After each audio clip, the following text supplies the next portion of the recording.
Hi friends. రోజుకు ఒక మంచి మాటలో ఈరోజు అనుభవే జ్ఞానం 16వ రోజండి. నిన్నటి రోజుని అనంతకోటి జన్మల నుంచి ఎన్నో కర్మలు చేసి ఆ కర్మల ద్వారా ఎన్నో బంధాలు ఏర్పరచుకోవటం, మరి ఆ బంధనాల ద్వారా అనేక జన్మలు తీసుకుంటూ ఎన్నో దుర్భరమైనటువంటి కష్టాలు కూడా అనిపించుకుంటున్నాం అనే సంగతి చెప్పుకున్నాం. మరి ఈ సర్వ కర్మ బంధనాల నుంచి విముక్తి కావాలంటే ఇందుకు గొప్ప సాధన కూడా కావాలనుకున్నాం. మరి అన్ని సాధనలకు మార్గం చూపేది, ఆ మార్గం వెంట మనం చేపెట్టి నడిపించేది, మన లక్ష్యాన్ని చేర్చేది మరి ఒక భగవద్గీత మాత్రమే అని కూడా చెప్పుకున్నాం కదా. ఈరోజు మరి ఆ భగవద్గీత మనందరికీ ఏమి నేర్పుతుంది, ఆ పరమాత్ముడు మరి మనందరికీ చెప్పదలుచుకున్నది ఆ భగవద్గీత తెలియజేశాడు అనుకున్నాం కదా. ఆ విషయాలను వివరంగా తెలుసుకుందాం. చూడండి మై డియర్ ఫ్రెండ్స్, ఇప్పుడు మనందరి యొక్క కర్తవ్యం, ఆలోచనలు అన్నీ కూడా ఈ కర్మబంధనాలను వదిలించుకొని మన స్వస్థలానికి చేరాలి. మరి దీనికి ముందుగా అసలు మనందరం ఎవరమో, ఎక్కడి నుంచి వచ్చామో, ఎందుకోసం వచ్చామో, మన స్వస్వరూపం ఏంటో కూడా తెలుసుకోవాలి. అవునా? బస్సు ఎక్కినప్పుడు కండక్టర్ వచ్చి టికెట్ ఇవ్వటానికి ఎక్కడికండి అని అడుగుతాడు అనుకోండి. ఆ సమయంలో నాకు తెలియదండి అంటే ఎలా ఉంటుంది ఒకసారి ఆలోచించండి.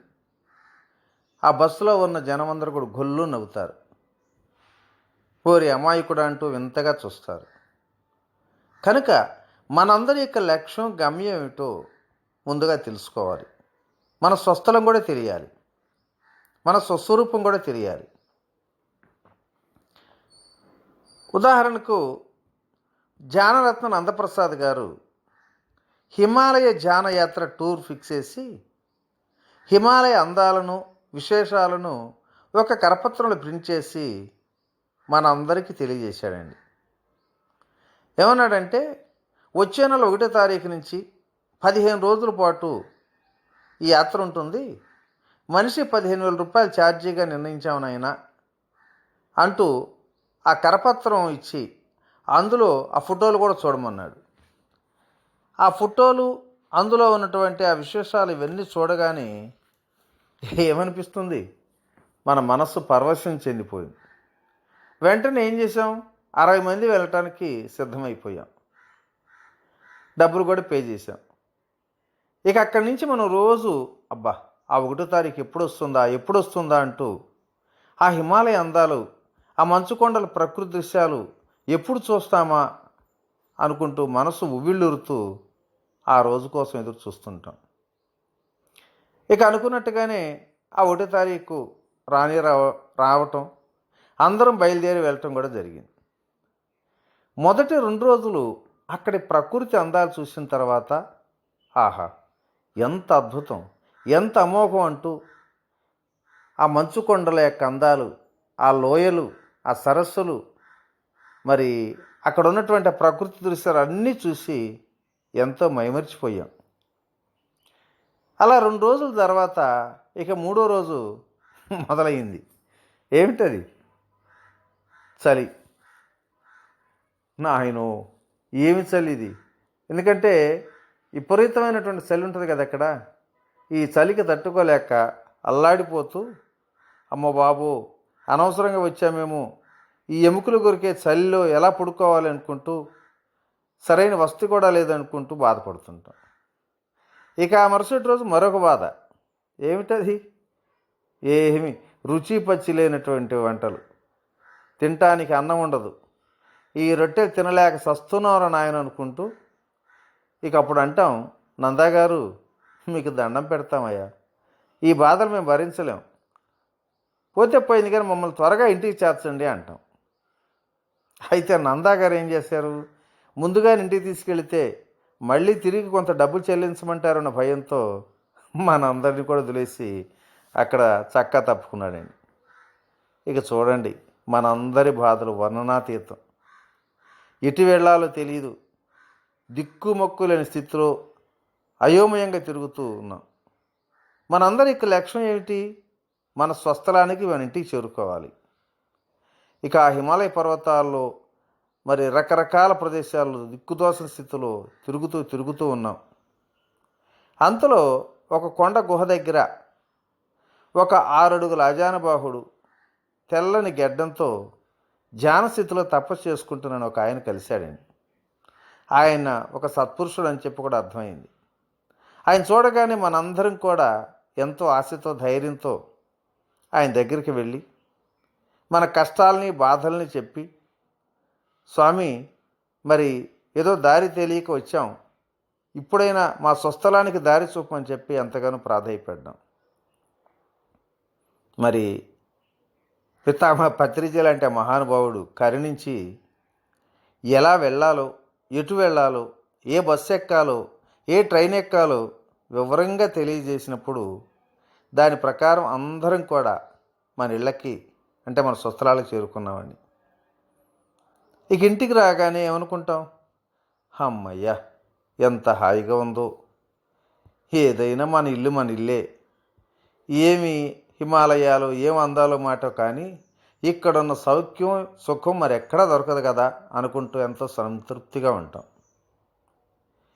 అంతకుముందు అయితే హిమాలయ అందాలు చూడాలని ఎంతో ఆతృతగా, ఎప్పుడు 1వ తారీఖు వస్తుందా, ఎప్పుడు వెళతామా, ఎప్పుడు చూద్దామా అన్నంత ఆనందంతో వెళ్ళినటువంటి మనం అక్కడ కష్టాలు బాధలు భరించలేక మరి ఒక సత్పురుషుని యొక్క సూచన ప్రకారం ప్రయాణించి మన స్వీయ స్వస్థలాలు చేరుకుంటే ఎంత ఆనందం అండి, ఎంత పరమానందం, ఎంత బ్రహ్మానందం.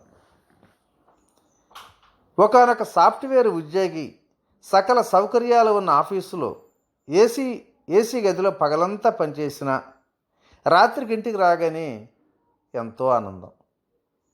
అలాగే నేరాలు చేసి జైలుకి వెళ్ళినాడు కూడా ప్రతివాడు ఎప్పుడు విడుదలవుతామా అని ఎదురు చూస్తూ విడుదల కాగానే ఎంతో ఆనందం. ఏ కేటగిరీలో సకల సౌకర్యాలు అనుభవించే రాజకీయ ఖైదీ కూడా ఎప్పుడు విడుదలవుతామా అన్న ఆతృతనే ఎదురు చూస్తుంటాడు. ఇలా ప్రతివారి యొక్క లక్ష్యం గమ్యం తమ తమ స్వస్థలాలకు చేరాలని. అలాగే మరి మనందరం కూడా మన స్వస్థలం చేరాలనేదే మనందరి యొక్క లక్ష్యం. కాబట్టి అసలు ముందుగా మన అందరం ఎవరు, మన స్వస్థలం ఏమిటి, ఎక్కడి నుంచి వచ్చాము అని తెలుసుకోవాలి. అసలు నిజంగా మనందరం ఎవరమండి? పూర్ణాత్మ స్థితిలో ఉన్న మనందరం కూడా ఈ భూలోకంలోని వింతలు, విజ్ఞానాలు, అందాలు చూడాలన్న ఆతృతతో ఆత్మ శకలాలుగా విడవడి ఈ లోకంలోకి వచ్చి పడ్డాం. ఇలా వచ్చిన మనం ఎన్నో పాత్రల ద్వారా ఎన్నో అనుభూతులు, ఎన్నో ఆనందాలు, ఎన్నో ఆవేదనలు, ఎన్నో దుఃఖాలు, బాధలతో ఈ జనన మరణ చక్రంలో ఇరుక్కొని దిక్కుతోసని అయోమయ స్థితిలో అల్లాడిపోతున్నాం. ఎందుకంటే ఈ లోకంలోకి రాగానే మాయ అనే ఒక మత్తు మనల్ని కూడా కప్పేసి మనల్ని మనం ఎవరమో గుర్తెరగక మన యొక్క లక్ష్యాన్ని, గమ్యాన్ని కూడా మర్చిపోయేటట్టు చేస్తుంది ఆ మాయ. ఇక అలాంటి స్థితిలో మరి పత్రిజీ లాంటి సత్పురుషుల బోధనలతో ఆ పరమాత్మను వేడుకోగా ఆయన ఒక మాట చెప్పాడు. చూడండి నాయనలారా, మీ అసలు స్వరూపం తెలుసుకొని మీ స్వస్థలానికి, మీ పూర్ణాత్మ చెంతకు చేరాలనుకోవటం సంతోషమే, కానీ మీరందరూ కూడా ఏ కల్మషం లేని ఆత్మస్థితిగా భూలోకంలోకి వెళ్ళారు. అక్కడ మీరు ఎన్నో కర్మలు చేసి మరి పాప పంకిలాలను అంటించుకొని ఆ మలినాలని అంటించుకున్నారు. మీరందరూ తిరిగి రావాలంటే మరి ఆ మలినాలు శుద్ధిగా ఉంచుకొని పవిత్రతతో కూడిన ఆత్మస్థితిలో ఉన్నప్పుడు మాత్రమే మీకు ఇక్కడికి రావటానికి అవకాశం ఉంటుంది.